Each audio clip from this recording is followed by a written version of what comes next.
Alright guys, I'm going to go ahead and go through a tutorial on how to change some document feeder parts. I'm going to make 3 videos on this and stop in between. And this is a common Savin document feeder. This is a Savin C3503 and it's the auto reversing model. So we're just going to open up the top here. There are 3 components that I want to replace. Belt, pickup, and then SEP is underneath here too. You can see right here.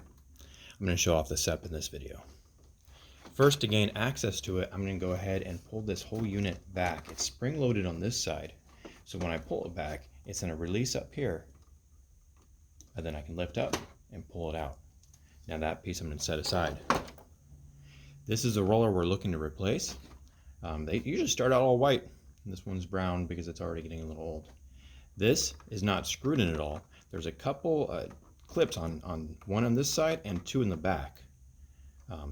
That kind of snap in place. I'm going to move this out of the way just by pushing it forward and it'll stay there.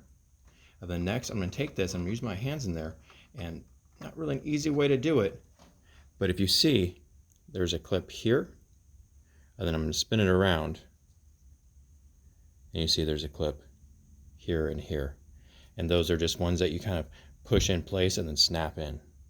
Okay, let's set this aside. Next, you may have to move the camera for this, maybe not. There's a little white clip here, and you'll see it. All it does is snap in place, and there's a little handle to pull it up on. So I just spun it around to the top so I can get to it and lift it up, and there it is. Okay? That's removed. Next, this roller comes right out. You can go ahead and take the new one and put it in just the exact same way that you did this one out. And push this in. I may have to spin it a little bit to see the groove to where that white clip goes. And so it actually sets in place. I'm going to take this piece, and I'm holding it by the handle again. I'm just going to put it right back in there. Push it down, and you're going to feel it snap in place. Be careful not to drop these. There's not too much place for it to go, but it can be a hassle if it drops down into the document feeder. Next, I'm going to take this cover right here.